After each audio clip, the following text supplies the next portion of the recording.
ناظرین کرام، اگلا پروگرام ہے راہ عمل۔ واصبر على ما يقولون واهجرهم هجرا جميلا۔ محمد، یہ لوگ جو کچھ بھی کہہ رہے ہیں تمہارے بارے میں، بس صبر کرتے رہو، صبر کرتے رہو۔ اللہ اکبر۔ جب کسی شخص پر وہ حالات آتے ہیں اور وہ حالات میں وہ آیتیں وہ پڑھتا ہے تو اس کو ایسا محسوس ہوتا ہے کہ جیسے یہ آیت آج ہی میرے بارے میں اتری ہے۔ بعض حالات آتے ہیں جس میں انسان کو غصہ اور طیش ہوتا ہے، اس وقت ضرورت پڑتی ہے کہ کوئی مربی اس کو تھام لے، اس کے غصے کو ٹھنڈا کر دے، اس کو پرسکون کر دے، جو ہیجان اس کی طبیعت میں ہے اس کو ذرا معتدل کر دے۔ بعض وقت زندگی میں خوشی کے حالات آتے، کامیابی، اس وقت خطرہ ہوتا ہے کہ غرور نہ آ جائے، بڑا بول منہ سے نہ نکل آئے، اتراہٹ نہ پیدا ہو جائے، تکبر نہ آ جائے، گھمنڈ نہ آ جائے۔ اس وقت ضرورت پڑتی ہے کہ کوئی مربی اس کو بر وقت یہ سمجھا دے کہ دیکھو یہ نعمت اللہ کی طرف سے ملی ہے، شکر ادا کرنا، کوئی بڑا بول نہ بولنا، بر وقت۔ لیکن جس کا کوئی مصلح نہیں ہے، جس کا کوئی مربی نہیں ہے، وہ اپنا حال کسی سے کہتا ہی نہیں۔ مایوسی آتی ہے تو کسی کو نہیں بتاتا، غصہ آتا ہے تو کسی کو نہیں بتاتا، خوشی ہوتی ہے تو کسی کو، اس کے بعد کوئی ہے ہی نہیں جو اس کی رہبری کرے۔ اگر کوئی مبالغہ محسوس نہ کرے تو یہ عاجز یہ کہنے کی اجازت چاہتا ہے کہ ایک شفیق رہبر کی نگرانی اور رہبری کے بغیر لوگ زندگی کیسے گزار رہے ہیں، میں تو یہ سمجھنے سے قاصر ہوں۔ میری سمجھ میں نہیں آتا یہ لوگ جی کیسے لیتے ہیں۔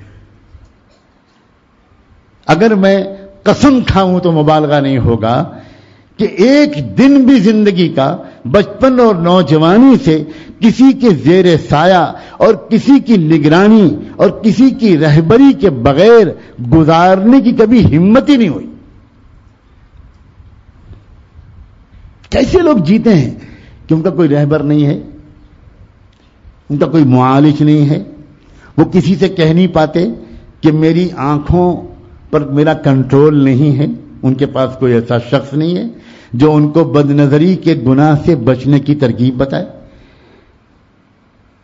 کیسے لوگ جی پاتے ہیں جن کے پاس ایسا کوئی شخص نہیں ہے کہ وہ اس کو بتا سکیں کہ میں اپنے بچوں کی تربیت کیسے کروں،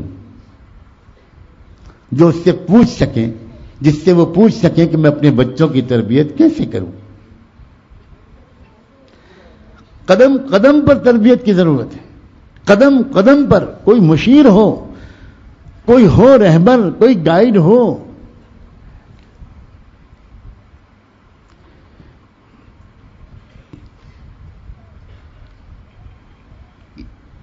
اتنی فطری چیز کو آج کے زمانے میں بحث کا موضوع بنا لیا گیا، اتنی فطری چیز کو آج کے زمانے میں اختلاف کا موضوع بنا لیا گیا۔ یہ بالکل فطری چیز ہے، یہ ہماری ایک فطری ضرورت ہے کہ کوئی ہمارا نگراں ہو، کوئی ہو ہمارا ہمدرد و غم گسار، کوئی ہو جس کے خلوص پر، جس کی شفقت اور محبت پر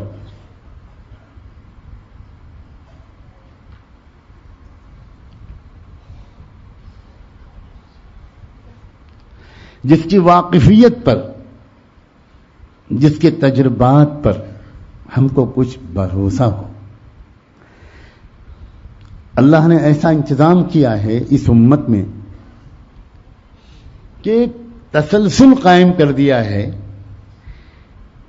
کہ ہر دور میں کچھ اللہ کے بندے ہوتے ہیں جو خود اسی راستے سے گزرتے ہیں، ایک مدت تک وہ اپنی تربیت ہی کراتے رہتے ہیں، کسی کی رہبری اور کسی کی تربیت کرنے کی پوزیشن میں وہ بالکل نہیں ہوتے۔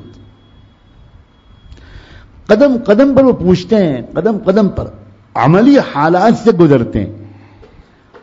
پھر ایک وقت آتا ہے جب ان پر ایک بوجھ ڈالا جاتا ہے کہ بھائی اب تم ذرا سا کچھ اور اللہ کے بندوں کو کچھ مشورے دو. تو وہ اللہ کے بندے ڈرتے ڈرتے، گھبراتے گھبراتے، سہمتے سہمتے اس ذمہ داری کو جب ادا کرنا شروع کرتے ہیں تو ان کو اپنی آپ بیتی یاد آتی ہے، اور اسی سے ان کو سب سے زیادہ رہبری ملتی ہے. اس بات پر بہت غور کیجیے گا. ان کو یاد آتا ہے کہ یہ ہمارا دوست جو کمزوری بتا رہا ہے اپنی، یہی کمزوری میرے اندر تھی، اور میں نے اپنے معالج سے جب اس کا علاج پوچھا تھا تو اس نے اس کا فلاں علاج بتایا تھا، اور میں نے اس پر عمل کیا تو مجھے زبردست فائدہ ہوا. لہذا وہی شخص اپنے تجربے کے بل بوتے پر اپنے اس دوست کو وہی مشورہ دے دیتا ہے اور اس کو بھی فائدہ ہوتا ہے. اس طرح تسلسل چل رہا ہے امت میں رحمت دو عالم صلی اللہ علیہ وسلم کے دور سے لے کر آج تک. ایک فطری ضرورت کے پورا کرنے کا ایک فطری اور آسان راستہ.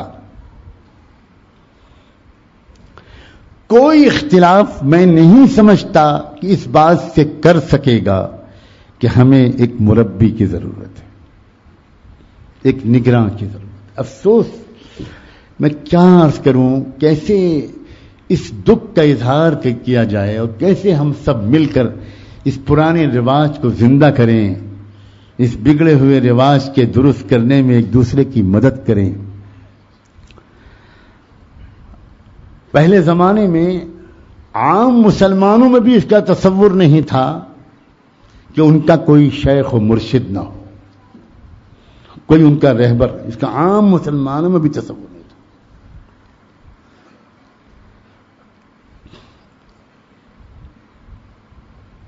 حکیم الامت حضرت اقدس تھانوی رحمۃ اللہ علیہ نے بار بار یہ بات لکھی ہے کہ بیعت ہونا یہ بالکل ضروری نہیں ہے،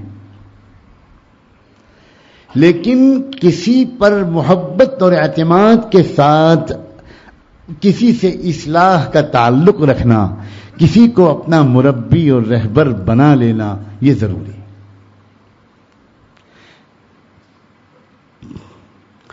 یہ عام رواج تھا مسلمانوں میں.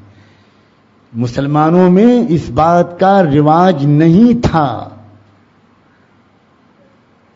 مغرب کی تہذیب کے پھیلنے سے پہلے، یورپ کے غلبے سے پہلے، اس کے مزاج کے پھیلنے سے پہلے، اس کا ایک مزاج ہے یورپ کا، بغاوت کا مزاج ہے، آزادی کا مزاج ہے، کسی کو بڑا تسلیم نہ کرنے کا مزاج ہے، تسلیم اور انقیاد، تفویض و تسلیم، اپنے آپ کو کسی کے حوالے کر دینا، کسی کو اپنا مربی مان لینا، مغرب کے باغیانہ دجالی مزاج کے یہ سراسر خلاف ہے.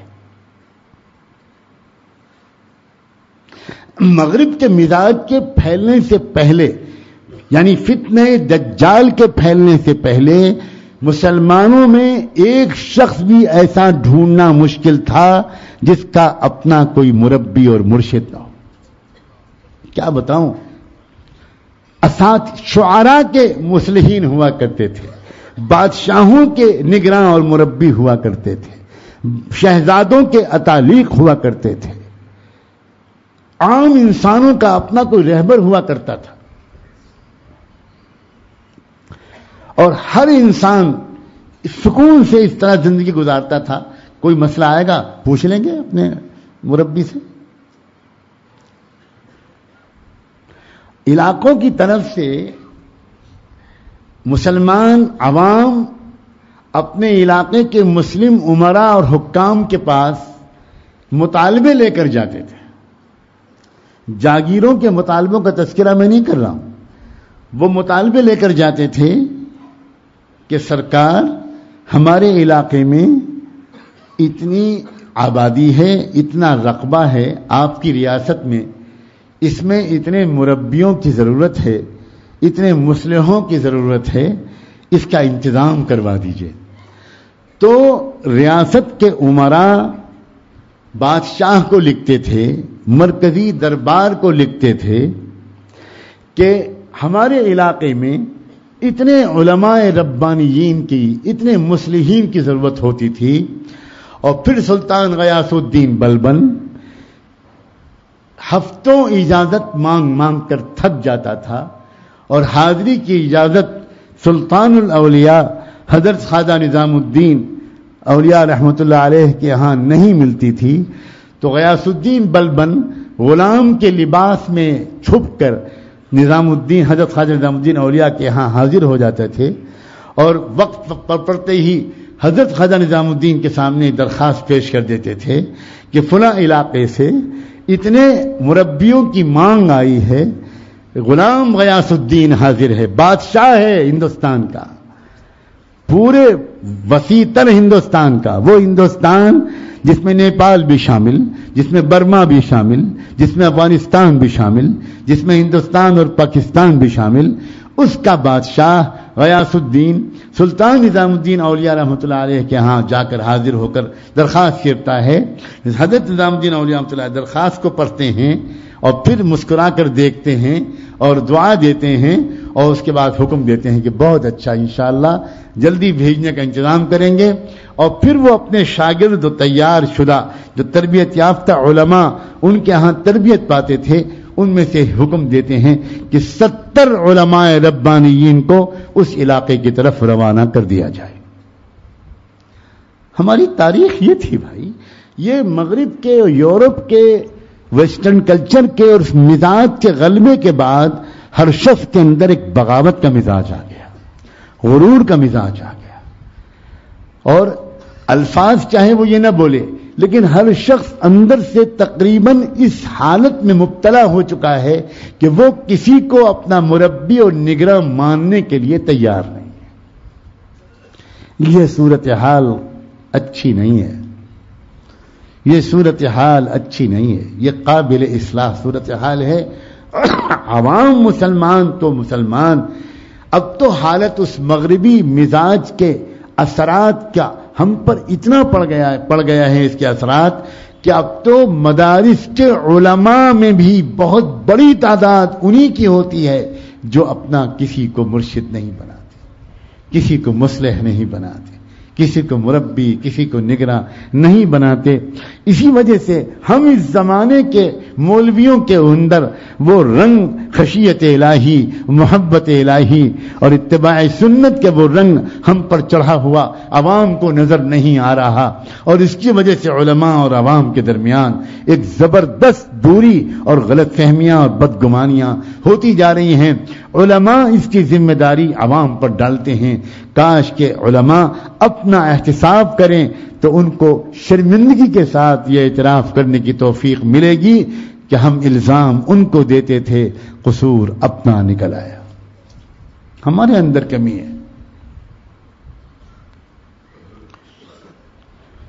مربی اور نگراں کے بغیر کبھی کسی کا کام نہیں چلا اور کبھی کسی کا کام نہیں چلے گا.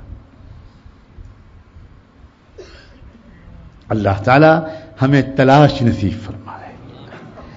اے لوگوں، دنیا میں کوئی ریل خالی نہیں ہے، کوئی ٹرین میں سیٹ نہیں مل رہی، کوئی بس خالی نہیں ہے، کوئی ہوائی جہاز خالی نہیں ہے. ہر اسٹیشن، ہر پلیٹ فارم، ہر ایئرپورٹ بھرا ہوا ہے. کروڑ لوگ سفر کر رہے ہیں. لیکن ان سفر کرنے والوں میں اگر ہم ڈھونڈنے نکلیں ایسے کسی مسافر کو جو کسی اللہ والے کی تلاش میں نکلا ہو، تو شاید ہفتوں ڈھونڈتے رہیں گے، کوئی ایک مسافر اللہ والوں کی تلاش میں نکلا ہوا ہمیں نہیں ملے گا. کیا ہو گیا یہ تلاش و جستجو، یہ ڈھونڈنا؟ یہ تو تلاش وہ ہے کہ جب حضرت موسیٰ علیہ السلام کو پتا چلا کہ ایک بندہ وہ ہے جس کے پاس کوئی ایسا علم ہے جو میرے پاس نہیں ہے، تو موسیٰ علیہ السلام بے چین ہو گئے اور اپنے خادم سے، اپنے رفیق و معاون سے صاف کہہ دیا، لا ابرح حتى ابلغ مجمع البحرین او امضی حقبا. اب تو میں بیٹھ سکتا ہی نہیں, رک سکتا ہی نہیں, اب تو میں بس سفر پہ نکل کھڑا ہوں گا جب تک کہ مجھے وہ بندہ مل نہ جائے جس سے مجھ کو ایک خاص دولت ملنے کی امید ہے, میں رکوں گا نہیں, چلتا رہوں گا. وقت کے نبی ہیں, صاحب عظیمت اولو العزم پیغمبر ہیں. اللہ سے انہوں نے یہ نہیں کہا کہ اللہ اس بندے کو جس کے پاس وہ علم ہے جس کا آپ اشارہ فرما رہے ہیں ان سے کہہ دیجئے کہ میرے پاس آ جائیں, میرے پاس تو کام بہت ہے, میں اگر چلا جاؤں گا تو کام کا حرج ہوگا. ان سے کہہ دیجئے کہ میرے پاس آ جائیں, ان کے پاس تو کوئی کام نہیں ہے ایسا, ان کو بھیج دیجئے میرے پاس. لیکن طلب والا اس طرح کی بات کبھی نہیں کہا کرتا. نبی ہونے کے باوجود طلب دیکھیے چل پڑے, اور کتنا لمبا سفر کر کے ڈھونڈ نکالا بالآخر, اور اس بندے سے جب ملاقات ہوئی تو اس سے کس عاجزانہ انداز سے درخواست کی, هل اتبعک علی ان تعلمنی مما علمت رشدا, آپ اجازت دیتے ہیں میں آپ کا اتباع کروں, آپ کے پیچھے پیچھے چلوں, صرف اس لیے کہ جو علم خاص اللہ نے آپ کو, ایک خاص سمجھ آپ کو جو اللہ نے عطا کی ہے کہ جو چیزیں نظر آتی ہیں ان کی جو اصل حقیقت ہے آپ ان کو بھی دیکھ لیتے ہیں. عام طور پر چیزوں کی حقیقت جو نظر آتی ہے, چیزیں کی جو صورت نظر آتی ہے وہ کچھ اور ہوتی ہے, اصل حقیقت کچھ اور ہوتی ہے. آپ کے پاس اصل حقیقت کو بھی جان لینے والی, پہچان لینے والی نظر ہے. یہ والا علم میں آپ سے لینا چاہتا ہوں, تھوڑا سا مجھے عنایت فرما دیجیے گا, اجازت ہے؟ نبی ہو کر اس طرح خوشامد کر رہے ہیں.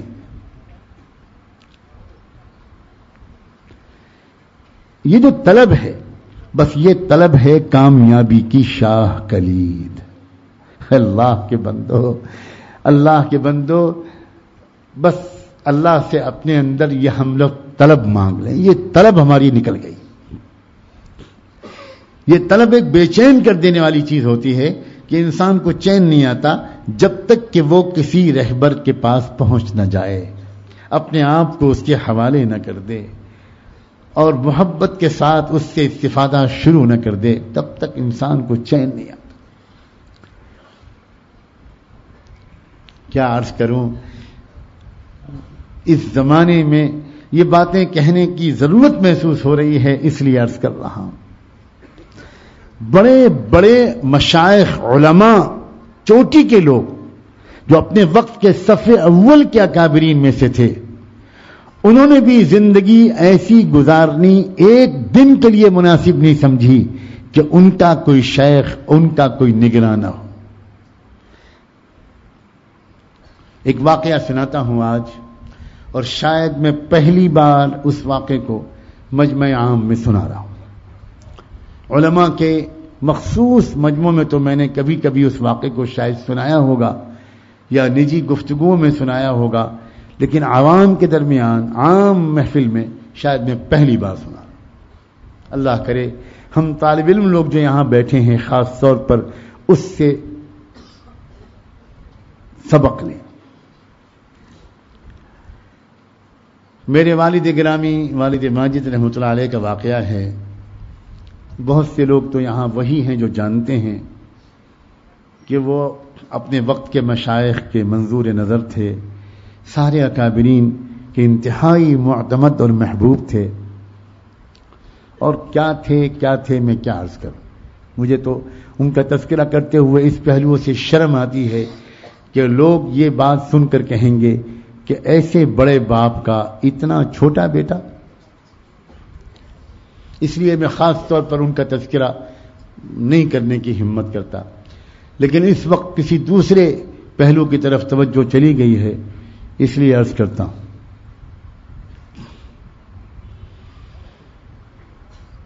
ان کے رہبر و مرشد, ان کے مربی, ان کے معلم و نگراں عارف باللہ حضرت مولانا شاہ عبد القادر رائے پوری رحمۃ اللہ علیہ تھے. حضرت رائے پوری رحمۃ اللہ علیہ کی وفات کے بعد حضرت رائے پوری رحمۃ اللہ علیہ کی وفات سے پہلے ہی حضرت مولانا الیاس رحمۃ اللہ علیہ کی وفات ہو گئی تھی. حضرت مولانا الیاس رحمۃ اللہ علیہ سے بھی ان کا تعلق اسی طرح کا تھا جیسے کسی مسترشد کا اپنے مرشد سے ہوتا ہے. پہلے حضرت مولانا الیاس کی وفات ہوئی، اس کے کچھ سالوں کے بعد حضرت رائے پوری بھی چل بسے.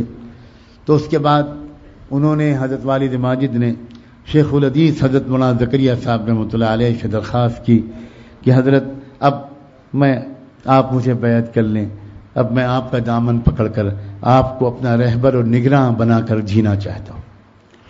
حضرت شیخ کا عجیب معمول تھا، یہ عجیب لوگ تھے. وہ ہمیشہ ان کا معمول تھا کہ حضرت رائے پوری رحمۃ اللہ علیہ سے جو لوگ بیعت تھے ان کو وہ کبھی بیعت نہیں کرتے تھے، ادباً اور احتراماً. چنانچہ حضرت والد صاحب سے بھی انہوں نے یہ کہا کہ حضرت رائے پوری کے آپ تو بیعت بھی ہیں، خلیفہ مجاز بھی ہیں، آپ کو بیعت ہونے کی کوئی ضرورت نہیں، لیکن میں خدمت کے لیے حاضر ہوں. اگر کوئی بات پوچھنی ہو تو آپ بے تکلف مجھ سے پوچھ لیں، مجھے پتا ہوگا تو میں بتا دوں گا، نہیں پتا ہوگا تو معذرت کر لوں گا یا پوچھ کے بتا دوں گا. شیخ ایسے ہی بے تکلف شخص تھے، بہت بے تکلف شخص. چنانچہ بہت لمبی مدت تک حضرت والد صاحب کا ان سے بالکل ویسے ہی تعلق رہا جیسا ایک واقعی سچے مرید کو اپنے شیخ کامل سے ہوتا ہے. پھر سن 1982 میں شیخ الحدیث حضرت مولانا زکریہ صاحب بھی چل بسے. اس وقت میرے والد ماجد کی عمر 77 سال کی تھی اور وہ تقریباً 100 سے اوپر کتابوں کے مصنف ہو چکے تھے. لاکھوں لاکھ لوگ خود ان کے بیعت ہو چکے تھے اور کیا تھے. مگر جو بات میں سنانا چاہ رہا ہوں وہ یہ کہ شیخ الحدیث کی وفات کے بعد حضرت والد ماجد تڑپ گئے، اب میں کس کو اپنا نگراں اور رہبر بناؤں؟ میں تو کسی رہبر اور نگراں کے بغیر جی نہیں سکتا. چنانچہ انہوں نے نظر دوڑائی، استخارہ کیا، غور کیا تو ان کی نظر گئی حکیم الامت حضرت تھانوی رحمۃ اللہ علیہ کے خلیفہ اجل حضرت مولانا فقیر محمد تھانوی رحمۃ اللہ علیہ کی طرف، جو 6 مہینے مدینہ منورہ میں رہتے تھے اور 6 مہینے اپنے وطن میں رہتے تھے. چنانچہ ان کے نام والد صاحب نے خط لکھا. اس میں درخواست کی بڑی عاجزانہ کہ اب میں اتنے سال کا بوڑھا ہو گیا ہوں، معذور ہوں، صاحب فراش ہوں، مگر بالکل خالی ہاتھ ہوں، ایک بھی عمل اللہ کے سامنے پیش کرنے کے لائق میری جھولی میں نہیں ہے. حضرت آپ سے عاجزانہ درخواست ہے کہ مجھے اپنے سلسلے میں داخل کر لیجئے، مجھے کسی طرح میری نگرانی اور رہبری اور میرے لیے دعا اور توجہ جاری رہے، اس کی درخواست کرتا ہوں. مدینے میں ریاض الجنہ میں بیٹھے ہوئے تھے حضرت مولانا فقیر محمد تھانوی رحمۃ اللہ علیہ. وہ صبح سے رات تک وہیں بیٹھ کر تلاوت کرتے تھے. اسی عمل میں ریاض الجنہ ہی میں ان کو والد صاحب کا خط دیا گیا. خط پڑھا، چیخ مار کے رونے لگے اور غشی آ گئی، گر گئے، بے ہوش ہو گئے. بھیڑ لگ گئی، پولیس آ گئی، کیا ہوا. تھوڑی دیر کے بعد ان کو ہوش آیا، پھر خط پڑھا، پھر روئے، پھر تھوڑی دیر تک آنکھوں سے لگایا، سینے سے لگایا، چپ چاپ بیٹھے روتے رہے.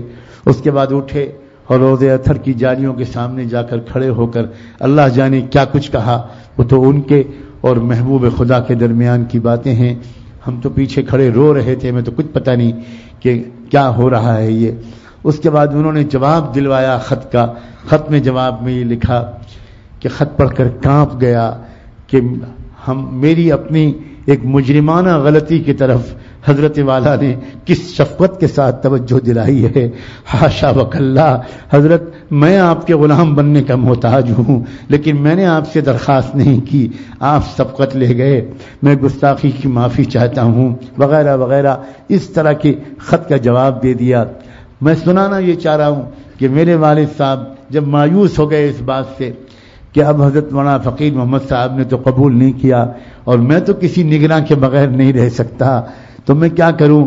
پھر دوسرے شخصیت کی طرف توجہ گئی، حضرت ڈاکٹر عبدالحی عارفی رحمۃ اللہ علیہ، وہ بھی حضرت تھانوی کے خلفاء میں تھے.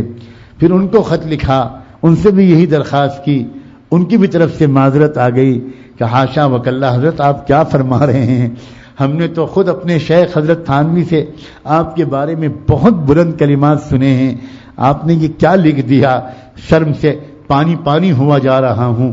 بہرحال اس امید پر اس خط کو میں نے محفوظ رکھا ہے کہ اگر اللہ کی طرف سے حساب کتاب شروع ہوا اور موقع مل گیا تو میں پیش کروں گا۔ اللہ مولانا محمد منظور نعمانی جیسے نیک بندے مجھ سے ایسا گمان کرتے تھے، کم سے کم ان کے حسن ظن کی لاج رکھ کر مجھے آخرت کی سزا سے بچا لیجیے۔